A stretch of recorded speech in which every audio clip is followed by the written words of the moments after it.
Amén, hermanos. Me gustaría llevarles al libro de Éxodo, que es el segundo libro, empezando por el principio de la Biblia, porque una de las cosas que yo he dicho muchas veces aquí, cuando leemos la Biblia no es un libro que se escribió hace 2 días, la Biblia tiene miles de años. Si los libros, las cartas, los capítulos que tenemos aquí en nuestras manos, es un tesoro impresionante. Yo creo que ninguno de nosotros, perdonen si me equivoco, pero yo creo que ninguno de nosotros tenemos en casa un objeto que tiene más de 3.000 años de historia. A lo mejor dicen, esta silla era de la abuela. Yo tengo una sillita arriba, que es lo único que ya me queda de venezolano. Lo único que me queda ya, ¿no?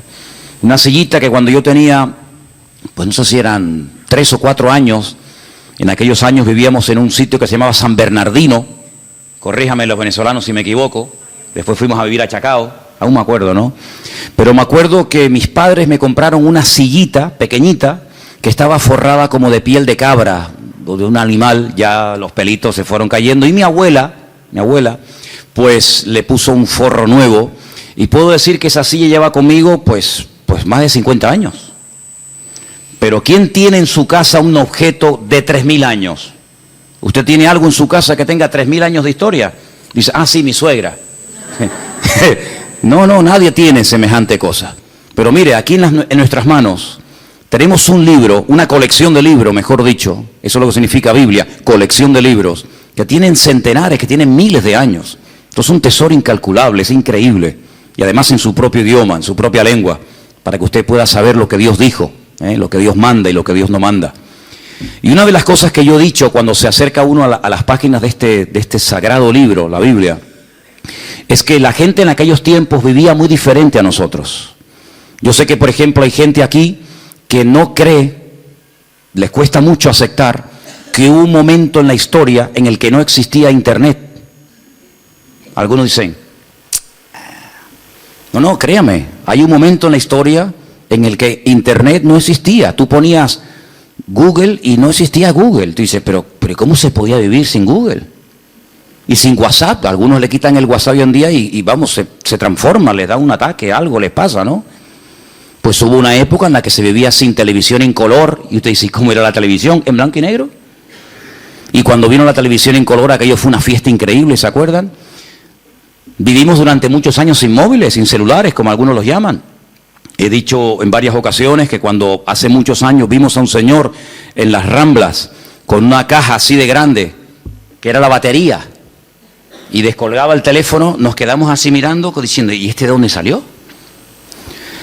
Entonces, los tiempos han cambiado de una forma tremenda, pero tremenda.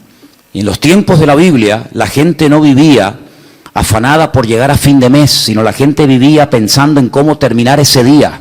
Se vivía el día a día. Por eso el pasaje que vamos a leer ahora refleja y explica muy bien que la bendición de Dios se prometía para el día a día. Hoy en día estamos acostumbrados a planificar el mes, ¿no? Cobramos el sueldo, cobran el sueldo y dicen, bueno, esto para el teléfono móvil, esto para la luz, esto para el agua, esto para los gastos de no sé qué, y se planifica el mes. Eso no existía, esa no era la mentalidad de aquellos tiempos. La mentalidad era vivir el día a día. Basta a cada día su propio afán o su propio mal, dice otra versión, ¿verdad? Y el pan nuestro de cada día, dánoslo hoy. La famosa parábola de los labradores, cuando van a trabajar a la viña, ¿qué se les pagó? El día de trabajo. Entonces, cuando la gente terminaba el día y decía, hoy he comido, hoy he usado ropa y hoy voy a dormir bajo techo, gloria a Dios. Mañana, como se decía, Dios dirá. Mañana Dios dirá. Pero ¿quién vive hoy en día al día? Nadie. La gente enseguida planifica y la gente hace planes. Y bueno, el verano que viene me voy a ir de vacaciones a tal sitio, o dentro de 3 meses, y por eso están las agendas y por eso hay tantas historias. Pero en la Biblia no era así. En la Biblia era vivir el día a día. Desde que salía el sol hasta que se ocultaba el sol y ya está.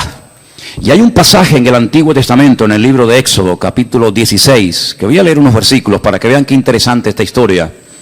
Y dice, viendo los hijos de Israel, se preguntaron unos a otros, ¿y esto qué es? Ustedes saben la palabra maná, ¿no? Maná. La palabra maná en hebreo significa, ¿qué es esto? Maná. Majú. ¿Qué es esto? por eso la palabra maná, que uno dice, bueno, ¿y qué significa? Significa literalmente, ¿qué es esto? Pues dice aquí, cuando vieron aquello, dijeron, ¿qué es esto? Porque no sabían qué es lo que era. Entonces Moisés le dijo, este es el pan que el Señor os da para que coman. Esto es lo que el Señor os ha dado. Recoged de él cada uno según lo que pudiera comer. Un gomer por cabeza, conforme al número de vuestras personas. Tomaréis cada uno para los que están en su tienda. Los hijos de Israel, dice versículo 17, lo hicieron así. Unos recogieron más y otros recogieron menos.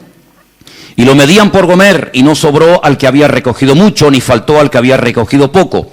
Cada uno recogió conforme a lo que había de comer. Moisés les dijo, ninguno deje de ello para mañana. Algunos decían, ¿y si mañana no cae el maná? ¿Y si pasado mañana se agota? Vamos a recoger el lunes, para el martes, para el miércoles y para el jueves. Siempre ha habido gente así, ¿no? Pero el Señor le dijo, no. Ellos no obedecieron a Moisés, algunos dejaron de ello para otro día y crió gusanos y hedió, y se enojó Moisés contra ellos. Era una falta de fe, creer que al día siguiente el Señor no iba a derramar su fidelidad, era una falta de fe. Hoy ha caído el maná, sí, mañana otra vez, y pasado otra vez, no se preocupen. Y lo recogían cada mañana, cada uno según lo que había de comer, y luego que el sol se calentaba, se derretía. No sé si han visto seguramente en alguna feria, en algún lugar por ahí, esa gente que tiene como si fuera un caldero y van haciendo una cosa así y crean como ese algodón. ¿Lo habéis visto? Ese algodón de azúcar que cuando lo coges con la mano te empegosta todo. El maná era algo así, era algo muy parecido a eso. El Señor les dijo, cada día ustedes van a ver una demostración de mi fidelidad. Cuando ustedes se levanten, ya el maná está allí. No van a tener que esperar a que caiga. Es decir, yo voy a ir siempre delante de ustedes. Cuando ustedes se levanten el lunes, ustedes recojan todo lo que vayan a comer para el día lunes. Y cuando se levanten el martes, recojan lo que vayan a comer el martes, y así sucesivamente. Pero había gente que dudaba. Había gente que decía, vamos a recoger para 3 o 4 días por si acaso. Vamos a recoger para toda la semana. ¿Y qué pasaba? Se les echaba a perder. Porque el Señor les estaba enseñando al pueblo en el desierto depender cada día de la bendición y de la fidelidad del Señor. Parece como que eso ya no forma parte de nuestro estilo de vida, pero así es como deberíamos realmente vivir los creyentes. Hoy el Señor me ha bendecido, hoy el Señor me ha ayudado, hoy puedo dormir en mi cama. Hemos comido, fíjate tú, hemos desayunado, almorzado, otros han merendado antes de venir al culto, otros antes de irse se ponen allí en el mostrador también a picotear, luego llegan a casa, vuelven a comer. Hermanos, Dios es fiel. ¿Cuál es la garantía de que mañana Dios me va a suplir mi necesidad? Que hoy me la ha suplido. ¿Cuántos dicen amén? Como Él no cambia,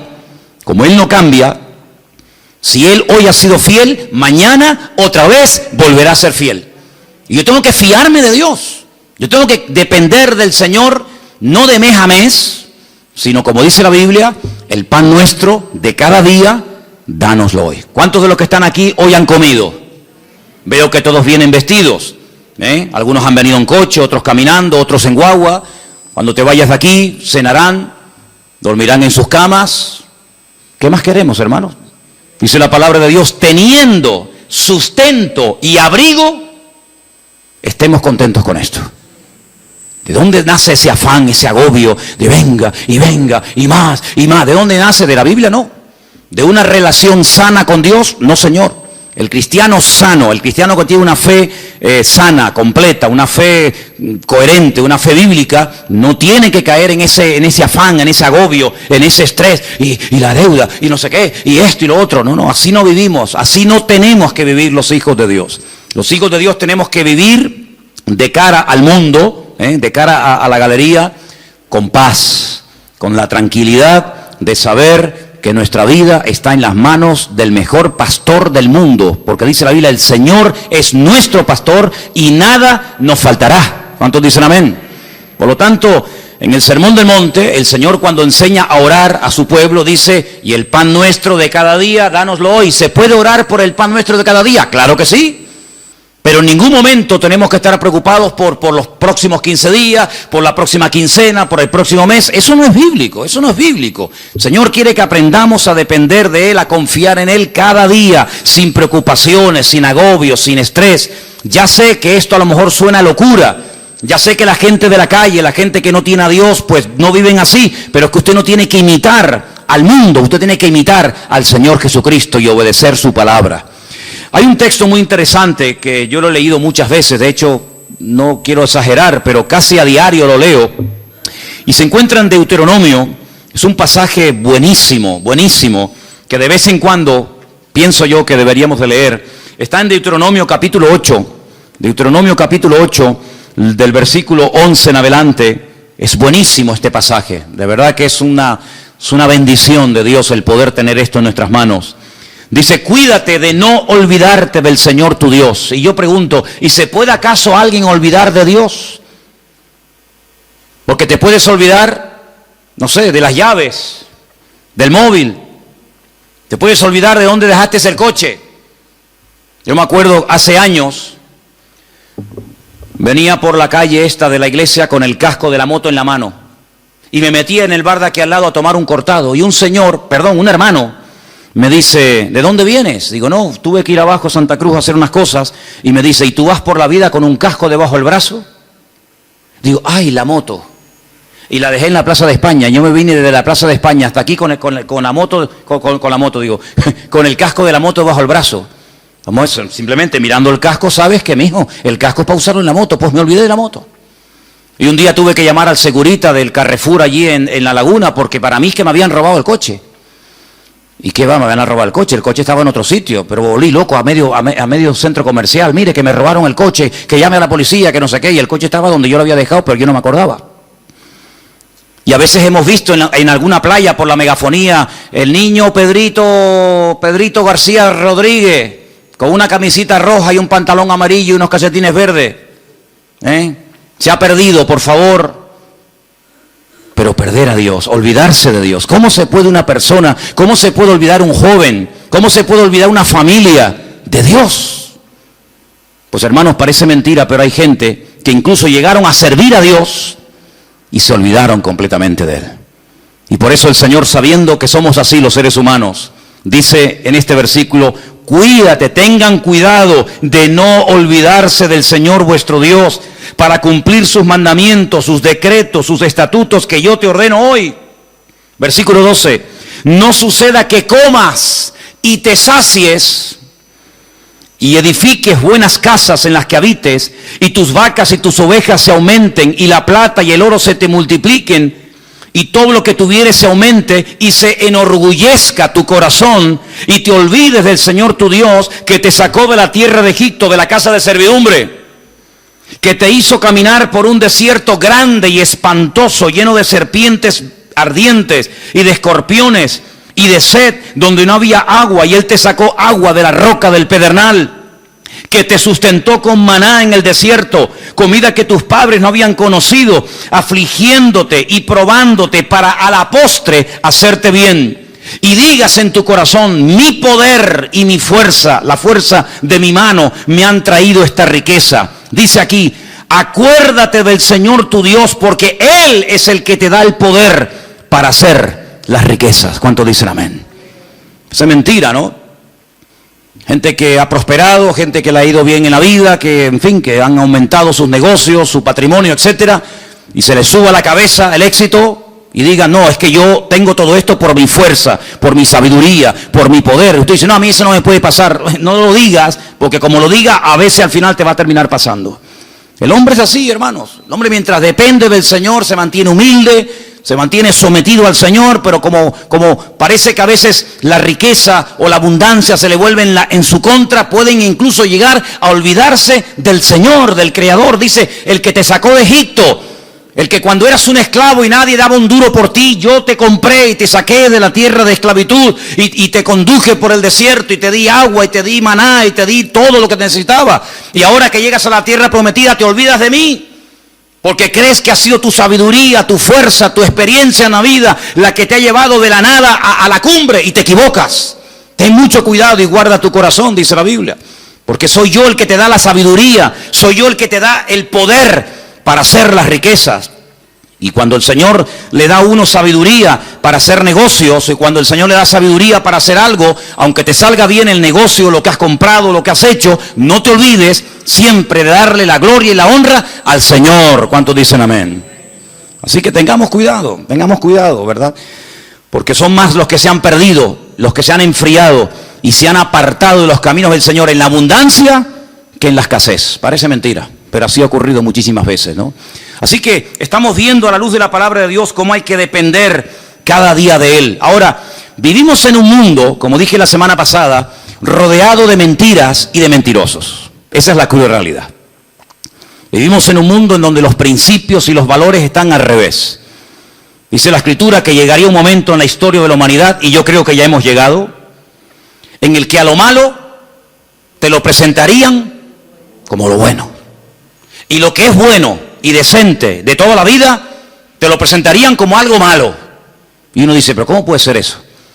¿Cómo puede ser que la decencia, la fidelidad, el ser honesto, el vivir la verdad, el ser sincero esté mal visto y parece que le vaya mejor al ladrón, al sinvergüenza, al que roba, al que miente, al que engaña? ¿Cómo puede ser eso? ¿Cómo puede ser que personas por no pagar a lo mejor una pequeña cantidad le embarguen lo que tienen, y personas que han robado millones se estén pegando la gran vida y salgan en televisión y viajen por aquí y compren por allá? ¿Cómo puede ser eso? Bueno, son los últimos tiempos. Tiempos en los que a lo dulce lo presentarían como salado y a lo salado como dulce, dice la Biblia. Ahora, hay dos versículos que aparentemente son contradictorios.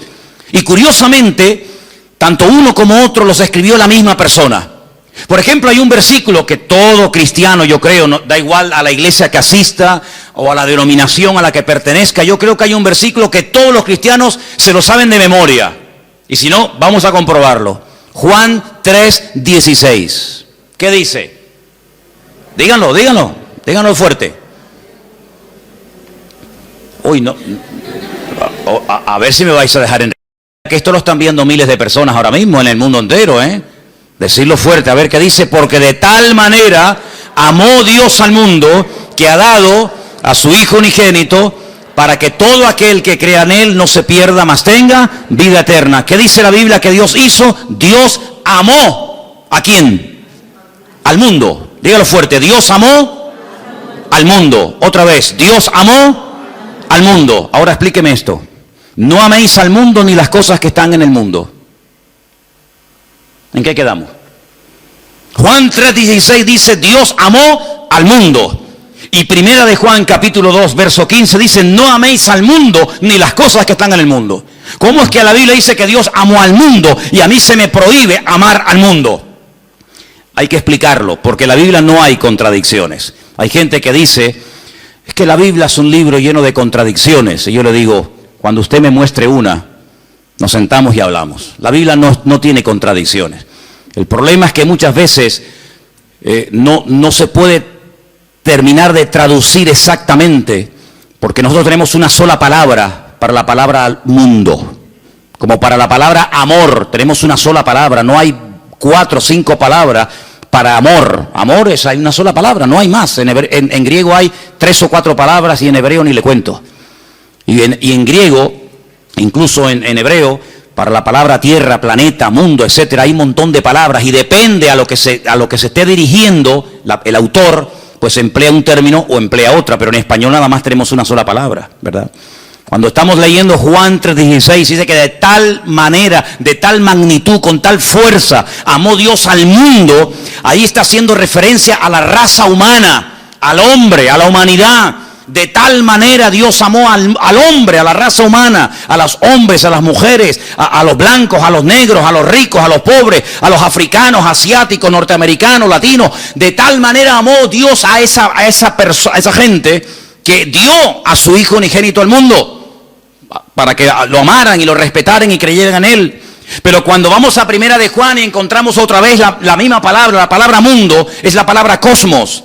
Y la palabra cosmos nos habla acerca de un estilo de vida, de unos principios, de unos valores que no son los nuestros. No son los nuestros. Usted no ha oído alguna vez la expresión de decir, mira, di una mentira de estas piadosas. De hecho, incluso hasta cuando éramos católicos, se nos decía que había dos tipos de pecados. Bueno, se nos decía, no, se siguen diciendo. Pecados mortales y pecados veniales, ¿sí o no? Amigo. Es decir, que hay pecados que son graves delante de Dios y pecados que, bueno, que Dios hace la vista gorda, no pasa nada. Una mentirijilla de vez en cuando, para salir del paso, ¿sí o no? Eso se nos ha enseñado toda la vida. Cuando vamos a la palabra nos encontramos que hay un sistema, un estilo, una filosofía de vida que es totalmente opuesta a nuestro estilo de vida. ¿Por qué? Porque en el mundo, cuando 2 o 3 o 4 hombres se juntan en un bar, en un negocio, donde sea, y comienzan a hablar, ¿de qué suelen hablar? De mujeres. Y presumen de las veces que han engañado a sus esposas. Y presumen de que tuvieron relaciones con esta y con aquella y con la otra y con mengano. Sin embargo, eso en el círculo cristiano se nos tendría que caer la cara de vergüenza y darnos vergüenza de haber hecho eso. Son puntos de referencia completamente diferentes. Y en el mundo es normal mentir, y en el mundo es robar, pues decir, mira, sí, y era no, o no, cuando era sí, o decir, ¿cuánto tienes? 5, y es mentira, tienes 10. En el mundo todo eso es normal. Y cuando dice la Biblia, no améis al mundo, se refiere, no imites la forma como vive la gente. Una cosa es que Dios amó al hombre y otra cosa es que Dios ame a los pecados del hombre, que son dos cosas completamente diferentes. Dios ama a un etarra, a un asesino, a un violador, ¿sí o no? Por supuesto que sí. Faltaría más, si no, madre mía. Pero eso quiere decir que Dios ama su estilo de vida.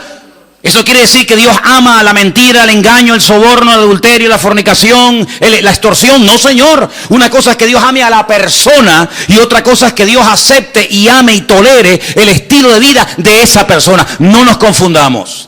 Por eso dice la Biblia que cuando viene por ahí alguna persona que dice que yo soy cristiano, yo soy pastor, yo soy hijo de Dios, yo soy siervo de Cristo, yo soy esto, yo soy aquello, apóstol, como algunos van por ahí también diciendo, pues hermano, por sus frutos los conoceréis.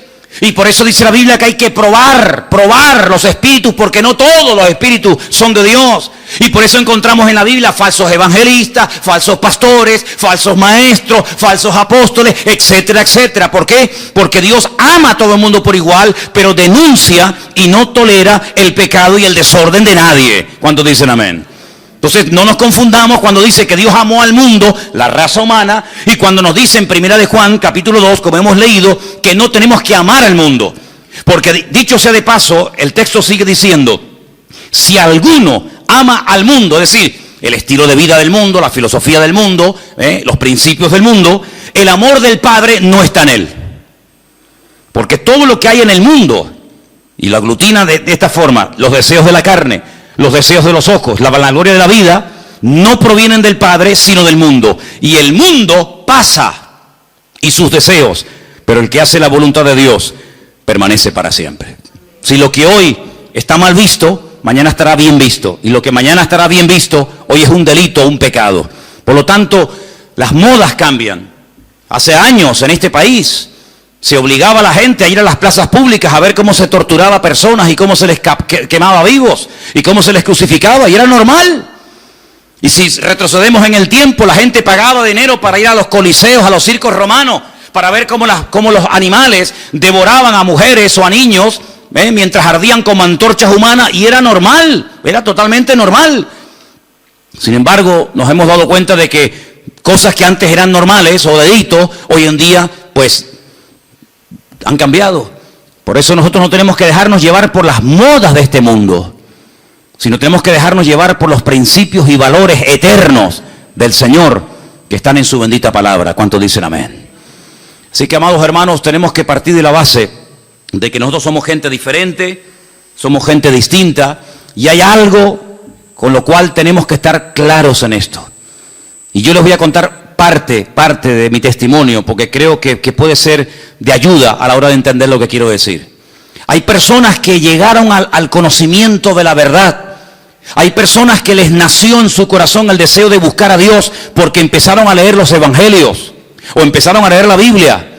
Conozco muchísima gente que me dice, no, yo un día me compré una Biblia, o alguien me regaló una Biblia, un Nuevo Testamento, como esta que estáis ofreciendo los hermanos moteros, ¿no? Bueno, te llega la Biblia, empiezas a leerla, y empiezas a interesarte, empiezas a darte cuenta de un montón de cosas y se despierta algo en ti que te lleva a una búsqueda de la verdad, y buscando, pues encuentra. ¿Y a quién encuentra? Al autor y al consumador de la fe, que es Cristo Jesús, ¿sí o no? Pero a mí no me pasó eso. Yo fui al revés. Yo no había leído en mi vida la Biblia, jamás. No me interesaba. Yo no sabía ni lo que era una Biblia. A mí no me llegó el conocimiento de Dios, ni el deseo de buscar a Dios por la lectura, por el estudio, por indagar, por buscar la verdad. Es que a mí no me interesaba buscar la verdad, pero en absoluto. Lo primero que yo tuve fue un encuentro, una experiencia personal con Jesucristo. Yo no había leído la Biblia en mi vida. Entonces, cuando yo entré por primera vez en mi vida a una iglesia, yo le dije literalmente a Dios: es que yo no creo en ti. Es que yo no creo en ustedes, yo no creo en pastores, ni en iglesia, ni en Biblia, ni en cura, yo no creo en nadie. Yo tenía un montón de problemas físicos, espirituales, de toda índole. Pero yo desafié a ese Dios del cual ese hombre estaba esa tarde predicando allí, y le dije: bueno, si tú existes, no es que dije, como tú existes, no. Si tú existes, ayúdame a salir de este infierno en el que yo estoy. Y cambia mi vida, y ayúdame, y libérame, etcétera, etcétera. Y Dios lo hizo. Y mucho tiempo después, o unos meses después, comencé a leer y a leer y a leer y a leer y a estudiar y a memorizar capítulos y capítulos de la Biblia. Y a través de la Biblia, pues claro, lógicamente fortalecí mi fe. Pero no fue primero la teoría y después la práctica. En mi caso fue al revés. Primero fue la experiencia, la práctica, y luego fue el conocimiento. Y por eso hay muchas personas que a veces titubean, porque claro, comenzaron a leer la palabra y después tuvieron una experiencia personal con Cristo. Pero cuando uno tiene una experiencia personal con Cristo, a mí no me mueve nadie de la fe que yo tengo en el Señor. Porque a mí los demonios que tenía no me los sacó ningún pastor, a mí me los sanó directamente mi Señor Jesucristo. Y el que me transformó la vida no fue una predicación de un reverendo o de un apóstol, o como radio se llame, sino que directamente mi Señor y mi Dios me liberó y me transformó y me rompió completamente. Y después comencé a leer su palabra. Y por eso hay gente que lee la palabra y después tienen la experiencia, si es que la llegan a tener, y por eso a veces dudan de haber interpretado correctamente el texto y lo habré interpretado mal, y en vez de resulta que era así, resulta que era asado. Yo no tengo la más mínima duda. Yo he hablado con budistas, he hablado con gente que practica el Islam, he hablado con rabinos judíos de todo tipo, cerrados, abiertos, de toda índole. Y yo cada día estoy más firme en mi fe, porque a mí el conocimiento y la experiencia no me vino por lo que leí ni por lo que me enseñaron. Es que yo tuve un encuentro personal con Cristo. Yo era ciego y ahora veo. Entonces, cuando una persona tiene un encuentro personal con Cristo, que digan lo que digan, que hagan lo que hagan, que pase lo que pase, yo sé en quién he creído. ¿Cómo voy yo a negar que soy blanco? Hermano, si yo me subo a esta plataforma esta tarde y digo: hermano, ustedes me ven blanquito, pero yo realmente en el fondo soy negro. Usted dirá: bueno, hermano, usted de lo que quiera, pero a usted se le ve por fuera y usted tiene piel blanca. No, mire, hermano, es que yo soy moreno, mulato y soy mujer. Pasa que ustedes me ven con otra visión. No puedo negar, yo no puedo negar lo que soy. Pues exactamente igual le digo espiritualmente. Yo no puedo negar que Cristo un día me sanó, me liberó y me transformó la vida. Y no lo leí en la Biblia, no lo leí en un libro, lo sentí, lo experimenté personalmente. Por eso cada vez que voy a Israel, cuando vengo más firme en mi fe. Y no es que voy allí y digo: ay, a lo mejor creía al revés de como yo era. No, es que me da igual. Porque yo no fui al convencimiento de la verdad por lo que leí, sino por lo que viví y por lo que experimenté. Y cuando una persona experimenta algo, no desde la teoría, sino desde la práctica, ese hombre y esa mujer no lo tumba, ni lo sacude nada, ni nadie. ¿Cuántos dicen amén? Si yo subo esta noche aquí a un hombre y subo a una mujer y le digo: hermano, explique lo que es un parto. Y diga: bueno, pues un parto... Pues un parto es un parto, ¿no? Tienes dolores, hay un momento como se rompen aguas, se llama, ¿no? Corríjame porque yo en esto estoy fatal, ¿eh? Se rompen aguas, te entran dolores, empiezan a dilatar, no sé qué, no sé cuánto, tienen que llevar a la clínica y te suben allí en aquellos aparatos y te dice: sopla, aprieta, no, ahora sí, ahora asado, ¿sí o no? Qué malo soy, soy fatal. Asuman ustedes una mujer aquí que haya parido y dice: mira, Manolo, cállate la boquita, anda. Un parto no tiene nada que ver con lo que tú has dicho. Tú estás hablando desde la teoría, desde lo que has oído, de lo que te han contado. Pero yo he parido. Y un parto es esto y esto y esto. ¿Quién puede dar mejor una información de lo que es un parto? ¿Yo? ¿O una mujer que ha parido? Evidentemente una mujer que ha parido. Porque no lo habla desde la teoría. Lo habla desde la realidad. Desde el dolor. Lo habla desde la sensación de haber tenido esa criatura en su vientre y de haberlo sacado y ver la realidad de lo que es un parto. Y exactamente igual ocurre, amados hermanos. Hay gente que habla de Dios desde la teoría. Que si Dios es así, que si Dios es asado, que si no sé qué, que hablas con un judío te dice una cosa, hablas con un musulmán te dice otra, hablas con un evangélico te dice una cosa, hablas con un mormón te dice otra cosa, hablas con un budista te dice no sé qué. Y entonces tú dices, Dios mío, pero cada uno tiene una opinión diferente, pero todos tienen la razón. No puede ser que los musulmanes digan que Dios no tiene un hijo y que los cristianos digan que Dios sí tiene un hijo. ¿Quién tiene la razón? ¿El musulmán o Dios? ¿O el cristiano? Porque yo pregunto, ¿Dios tiene un hijo o no tiene un hijo? Porque si no tiene Dios un hijo, entonces los musulmanes tienen razón. Pero si Dios tiene un hijo que se llamó Jesucristo, o Yeshua HaMashiach, y vino a este mundo a morir en una cruz y resucitó el tercer día, entonces este no dice la verdad la está diciendo este hombre. La pregunta que muchas veces me han dicho es, ¿cómo es posible que un pueblo tan culto, tan sabio, tan preparado, personas que están todo el día desde que se levantan, créanme, desde que se levantan hasta que se acuestan, leen y leen y leen y leen y memorizan y aprenden y aprenden y aprenden, y me refiero al pueblo de Israel, ¿cómo es posible que ellos no crean que Jesucristo es el Hijo de Dios? Porque te explican otra cosa y te quedas con la boca abierta y te dicen arriba y abajo y el verbo, el ifil, el ipalel, el pual y te explican todas las conjugaciones del verbo. Pero cuando hablamos de Jesucristo no tienen ni idea. Y uno dice, ¿cómo es posible que nosotros que no hemos sido criados en este ambiente, por lo menos yo, tengamos las ideas más claras y podamos explicar no desde la teoría de un libro, sino de la experiencia personal, quién es y quién no es Jesucristo? ¿Cómo es posible que 14 veces se hayan equivocado los judíos nombrando a un Mesías que luego le salió el tiro por la culata? Lean la historia de Bar Kokhba. Una ruina trajo a Israel. ¿Quién lo apoyó? Uno de los rabinos más grandes en la historia de Israel, Rabí Akiva. Un hombre que fue capaz de morir torturado. Dice que mientras lo quemaban los romanos en el 100 y pico después de Cristo, con pinzas le arrancaron la piel. Y todos los trocitos de piel que le quedaban con un cepillo de púas, se la arrancaron. ¿Cómo es posible que un hombre que murió de esa manera torturado dijera que Jesucristo fue un impostor? Y después tuvieron a otro llamado Sibitai. Y ese fue una ruina total porque la mayoría de los judíos del mundo entero lo reconocieron como el Mesías. Y al final, cuando lo apresaron los turcos, cuando lo prendieron los musulmanes, le dijeron, o claudicas de esto, o te matamos. Y se convirtió al Islam. Y todavía ni se han recuperado. ¿Y cómo es posible que hace unos años, en todas las calles de Israel, en los taxis, en las guaguas, en los colegios, en la radio, en la televisión, por todas partes había pancartas, que viene el Mesías, que viene el Mesías, que viene el Mesías, el viejito Lubavitch, un viejito así chiquitito? Ese es el Mesías. Y resulta que se murió. Y todo el mundo dice, uy, ¿ahora? Y ahora eso que le estaban esperando y lo habían proclamado como el Mesías, dice, no se preocupen, de un momento a otro resucita y viene y está entre nosotros otra vez. Y yo digo, Dios mío, ¿cómo es posible que esa gente tan culta y repito, tan sabia y que profundiza tanto la Escritura, se hayan equivocado tantas veces?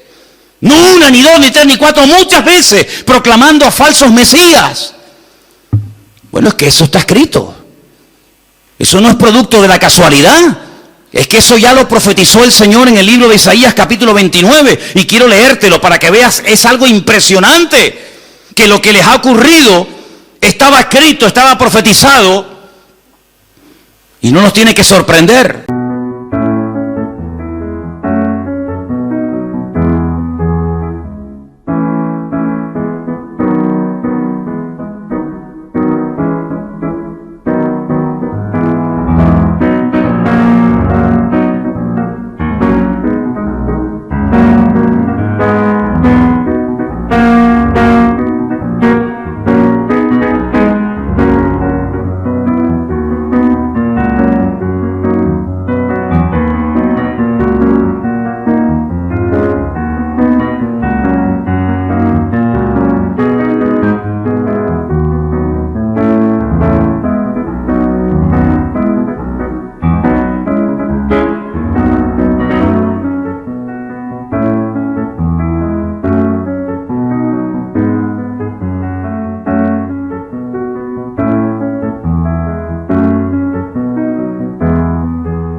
Y dice en Isaías capítulo 29, a partir del versículo 10, ceguera e hipocresía de Israel. Fíjate qué curioso el capítulo, ¿no? Yo sé que los nombres de los capítulos no son, digamos, inspirados, originales, pero solamente se le llama a este capítulo la ceguera espiritual de Israel. Y mira lo que dice aquí. Porque esto se escribió antes del nacimiento de Cristo, no se escribió en el Nuevo Testamento. Ah, claro, eso lo escribió Pablo, lógico.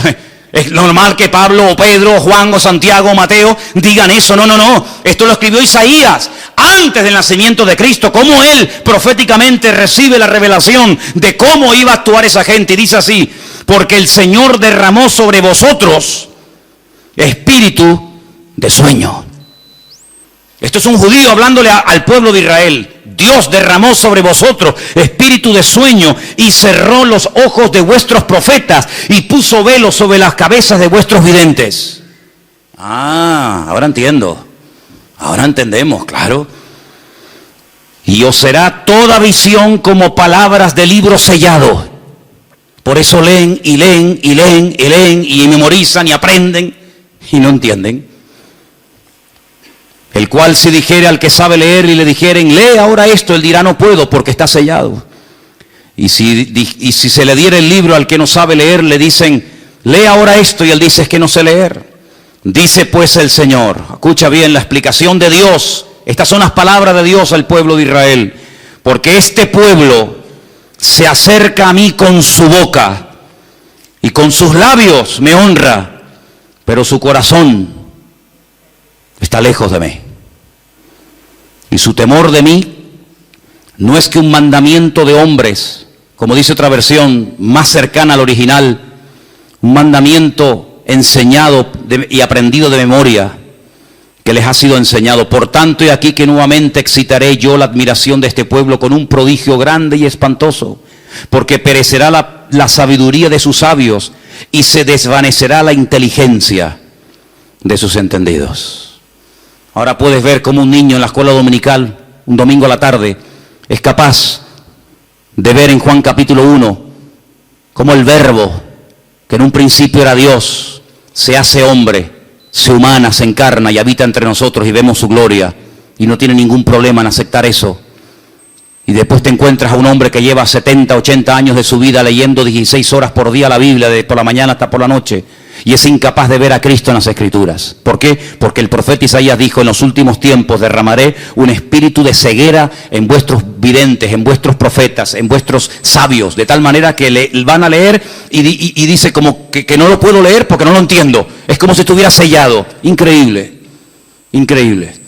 Ya sabemos que en los últimos tiempos el Señor tratará de una forma especial, pero lo importante es que todos y cada uno de nosotros valoremos el hecho de haber podido entender el Evangelio, porque haber entendido el mensaje, el propósito por el cual Cristo vino a este mundo nos ha cambiado la vida, ¿sí o no? Cuando una persona encuentra la verdad, yo no tengo que buscar nada más, créame, yo no tengo una insatisfacción diciendo, oye, estaré en la verdad, me habré equivocado, me habrá engañado esta gente. Y a veces resulta que yo he creído en esta iglesia evangélica y ahora resulta que estoy en la mentira, me he metido en una secta, me están comiendo el coco. A veces resulta que en vez de este camino era el otro. Ay, madre mía. Es que yo sé en quién he creído. Yo no me convertí a la iglesia evangélica. Yo no soy representante de la iglesia evangélica. Yo soy embajador de Cristo y Cristo fue el que cambió mi vida. Y me reúno aquí porque con ustedes me siento a gusto y porque creo que todos tenemos una experiencia en común. Pero si así no fuera, probablemente buscaría otro lugar donde poder congregarme.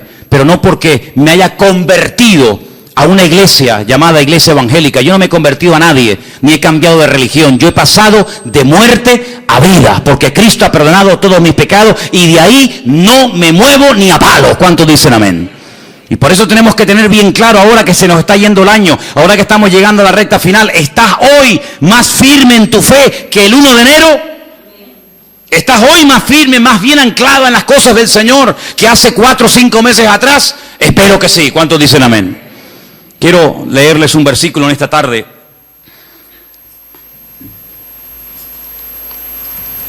Y antes de buscar ese texto que se encuentra en Apocalipsis, en el capítulo 3, déjenme que les diga algo. Cuando uno empieza a leer la Biblia desde el principio, uno se va a dar cuenta de que cuando Adán y Eva pecaron, y ahora hablaremos un poquito de esa mujer también, Quedaron desconectados del Señor, desconectados completamente. Todo cambió, todo. Aquel hombre y aquella mujer eran perfectos. Y usted y yo no somos perfectos, sabíamos eso, ¿no? Si te crees perfecto, díselo a tu mujer a ver qué te dice y ya verás cómo te recuerda que no lo eres. Así de claro. Qué maravilla el ojo humano, ¿eh? Qué maravilla poder ver en colores. Porque nosotros vemos en colores, ¿sí o no? ¿Usted ve en colores? Hay algunos que confunden, ¿no? El rojo con el verde con el amarillo, pero generalmente el hombre ve en colores. Vemos en 3 dimensiones. Podemos ver de cerca, de lejos, enfoca de una forma maravillosa. Pero usted sabe que de todo lo que hay aquí que se podría llegar a ver, solamente vemos el 1%. Nuestro ojo solamente percibe el 1% de todo lo que podríamos llegar a ver. Adán veía al 100% sin ningún problema. Veía a los ángeles, veía el mundo espiritual y natural de una perfección tremenda. ¿Qué le parece? El cerebro del ser humano dice que está dividido en 2 y que solamente funciona una parte. Yo a veces hasta lo dudo que funcione esa parte. Y Dios pone un miembro en nuestro cuerpo para que funcione la mitad, no tiene sentido. El cerebro de Adán funcionaba a la perfección y veía la esencia de las cosas con una claridad nítida, sin problema, ¿verdad? Y sabemos que el hombre está por debajo de todos sus niveles. Seguramente Adán era capaz de meterse debajo de un río y estar 3 horas metido debajo del agua. Y veía perfectamente, porque era un ser perfecto, completo, no le faltaba nada. Probablemente, sabe Dios, hasta con el pensamiento podría trasladarse de un lugar a otro y volar. Yo qué sé lo que aquel hombre podía haber llegado a hacer. Sin embargo, el pecado lo deterioró todo. El pecado lo reventó todo. No somos ni la sombra de lo que un día el Señor creó. El mundo era perfecto, el mundo que tenemos no es perfecto. Vayan a Madrid ahora, van a ver esa capa, esa nube negra encima, ¿verdad? El otro día las imágenes de Pekín, los pobres chinos con máscara, allí ahogándose, asfixiándose. Este mundo no tiene nada que ver con el mundo perfecto y maravilloso que el Señor creó. Pero a pesar de la rebelión y del pecado del hombre, Dios proveyó un sistema, y eran los sacrificios. ¿Y qué hace Abel? Presenta un sacrificio, ¿para quién? Para él. Él tiene deseo de acercarse a Dios y presenta un sacrificio para él, pero no lo podía hacer para otra persona. Pero cuando avanzamos en la historia, vemos que llegamos a Egipto y vemos que ya Dios dice, bueno, ahora no solamente el hombre puede acercarse a Dios a través de un sacrificio de animales, sino que ahora el papá, el cabeza de la casa, puede presentar un sacrificio para la familia. Y dice que sacrificaban un cordero para toda la familia. Así que de uno individual pasó a toda la familia. Y después resulta que cuando seguimos avanzando en la relación con el Señor, encontramos que una vez al año se mataba un cordero para toda la nación. Así que pasamos de uno, pasamos a la familia, y de la familia pasamos a la nación. ¿Pero de qué nación estamos hablando? De la nación de Israel. ¿Y todas las demás? No entran, están fuera del pacto, están fuera. Pero cuando vino el Señor Jesucristo, ¿por quién vino a morir? Por toda la raza humana. Y ahí entramos tú y yo, queridos hermanos, los que estaban, los que aún no habían nacido. Y por eso yo te pregunto, en estos últimos días, en estas últimas semanas que nos quedan para concluir este año 2015, ¿tú has tenido ya tu encuentro, tu experiencia personal con Cristo? ¿O simplemente lo que estás es aprendiendo y creciendo en el conocimiento? Está bien todo eso, pero lo importante no solamente es saber muchas cosas, sino tener tu experiencia con el Señor. Porque si mañana nos quitan las Biblias, si mañana nos cierran los templos y ya no podemos depender de un culto, de una predicación o de un pastor, ¿qué va a pasar con nosotros? Nada. ¿Por qué? Porque estamos conectados a través de nuestra propia experiencia con la fuente de la vida, porque tenemos nuestra propia experiencia con Cristo. Y ya no dependemos de un pastor, de una iglesia, de un predicador, del internet, sino dependemos directamente de nuestro Señor Jesucristo. ¿Tú tienes esa línea directa con Él? ¿Tú lo conoces como tu Señor y como tu Salvador? ¿O como el Dios que aquí se predica? Porque hay gente que dice, no, es que cuando hablan de nosotros, dicen, sí, porque ustedes creen en no sé qué y se quedan como al margen. No, yo no hablo de ustedes, yo hablo de si tú conoces al Dios vivo y verdadero. ¿O es que acaso el Dios del evangélico es diferente al Dios del católico? ¿No hay un solo Dios? Bueno, pues a ese único Dios del cual hablamos y predicamos, ¿lo conoces personalmente? ¿Tienes un encuentro con Él? ¿O para saber algo de Él tienes que buscar en Mateo? ¿O para saber algo de su esencia y de su carácter tienes que ir a los Salmos o al Apocalipsis o por aquí y por allá? No hace falta que vaya por aquí y por allá, porque yo sé quién es y conozco a mi Padre y sé lo que le agrada. y lo que no le agrada. La gente más espiritual, la gente que más creció en su relación con el Señor, nunca leyeron la Biblia, porque no la tenían. Abraham no leyó nunca la Biblia. Jacob, Isaac, José, personas que nunca leyeron la Biblia, pero ellos conocían a Dios, no por lo escrito, sino por lo que habían experimentado. Y José era capaz de rechazar a la mujer de Potifar, diciendo: ¿cómo voy yo a pecar contra mi Dios? Pero hijo, ¿dónde está escrito que eso es pecado? Aquí en mi alma está escrito, porque yo conozco la voz de mi Señor y sé lo que le agrada y lo que no le agrada, aunque nunca haya leído la Biblia y aunque nunca me haya congregado en ninguna parte. Yo conozco a mi Dios y sé que a mi Dios eso no le agrada. Y eso es a lo que tenemos que llegar, hermano, a tener un encuentro personal con Cristo. Y por eso hoy comí, hoy cené, hoy vengo vestido, pues mañana me voy a levantar con la seguridad de que se va a volver a repetir otra vez lo mismo. ¿Por qué? Porque grandes son sus fidelidades cada mañana y cada día. ¿Cuántos dicen amén? Apocalipsis capítulo 3, el texto que les quería leer, dice que Él, por cuanto hemos guardado su palabra y no le hemos negado, ni con los hechos, ni con las palabras, nos guardará de la hora de prueba que ha de venir sobre todas las naciones de la tierra. El otro día, creo que lo comenté y termino, decían que en los estatutos, en las leyes de la ONU, hay un artículo que dice que cuando 5 naciones pelean, cuando 5 naciones, digamos que entran en un conflicto bélico, en ese artículo se encuentra la expresión de que ya se puede hablar de una tercera guerra mundial. En este momento hay 10 naciones, no 5, 10 naciones peleando contra un enemigo en común.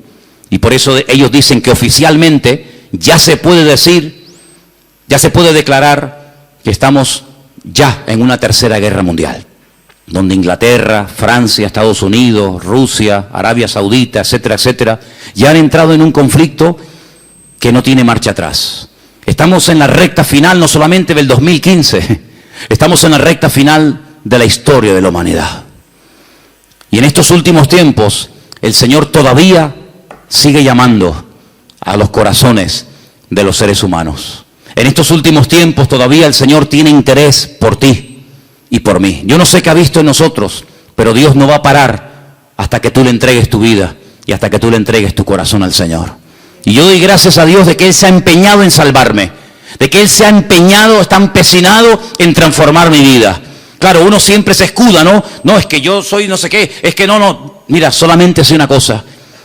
Da igual dónde hayas nacido, da igual la religión que hayas practicado, tal vez ninguna. La cruda realidad es que todos delante de Dios estamos desnudos y todos urgentemente le necesitamos. No hay un verdadero cambio. Una persona puede cambiar y estar una temporada buena, pero eso no es lo que yo buscaba. Porque yo también, cuando estaba sin Cristo, también tuve mis buenas temporadas. Fueron las mínimas. Pero aquí lo que queremos no es solamente cambiar, dejar ciertas y determinadas cosas, o hábitos, o sustancias, o me da igual. No. Aquí lo que queremos es cambiar de vida. Y no se puede cambiar de vida, no se puede estar permanentemente sin meter la pata, perdonen la expresión, no se puede estar permanentemente, digamos, viviendo en victoria, en bendición. No se puede, es imposible. Y usted dice: bueno, ¿qué esperanza me está dando este hombre? Humanamente, ninguna. No hay posibilidad de cambiar, solamente a través de Cristo Jesús. ¿Cuántas personas lo han intentado? Curas de sueño, acupuntura, de todo lo que te puedas imaginar. Tarde o temprano vuelven otra vez al mismo rollo. Porque no hay libertad verdadera hasta que conozcas a Cristo Jesús. No te hablo de la iglesia. Si usted busca otra iglesia que le guste más, que te guste por lo que sea, váyase a esa, no tenga problema. Usted váyase a donde mejor se encuentre.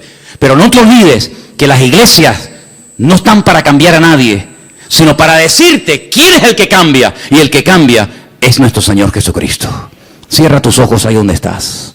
Quiero que oremos en esta tarde de verdad, de todo corazón, y le pidamos al Señor que abra nuestros ojos, que quite la ignorancia, la ceguera de nuestra vida, para que nos demos cuenta de que la única manera de salir de este sistema falso, maligno, es a través de Cristo.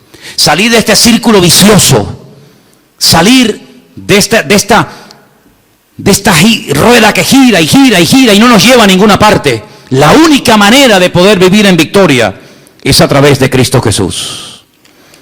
Y por eso en esta tarde estamos agradecidos con el Señor, porque Él nos enseña un nuevo estilo de vida basado en la libertad, no en el miedo, en la libertad gloriosa de los hijos de Dios. Ninguna condenación hay para los que están en Cristo Jesús.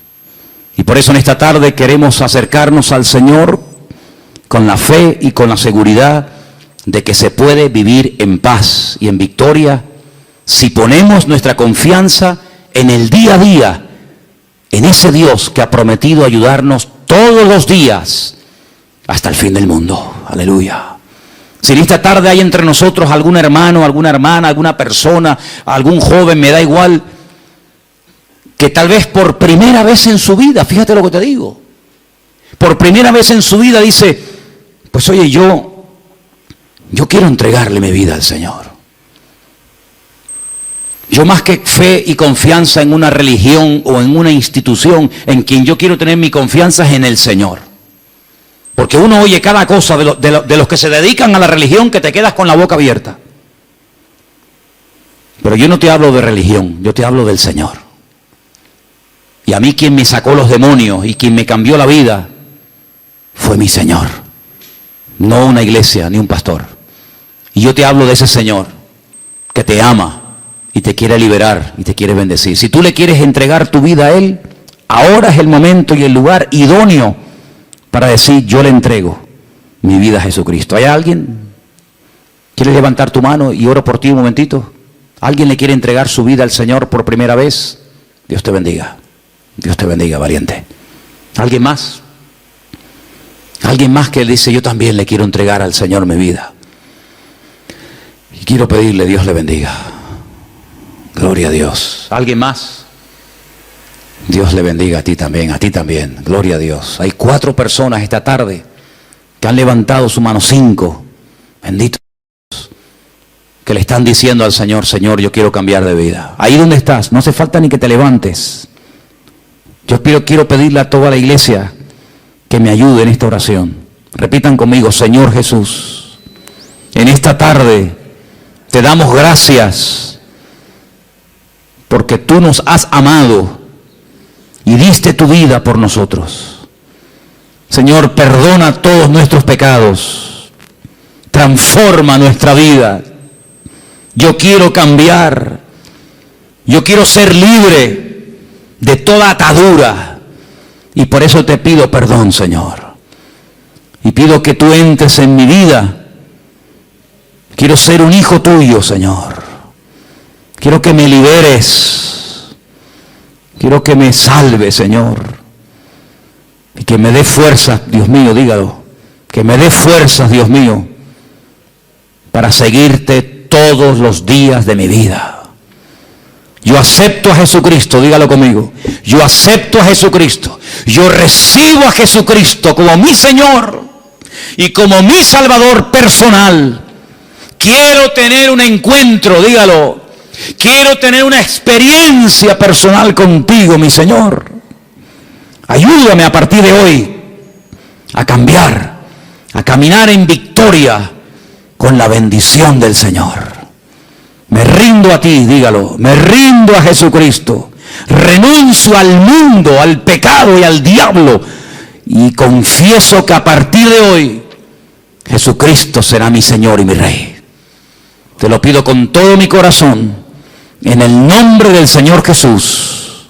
Amén y amén. Fuerte ese aplauso al Señor, aleluya. Dígale gracias, Dios mío, aleluya.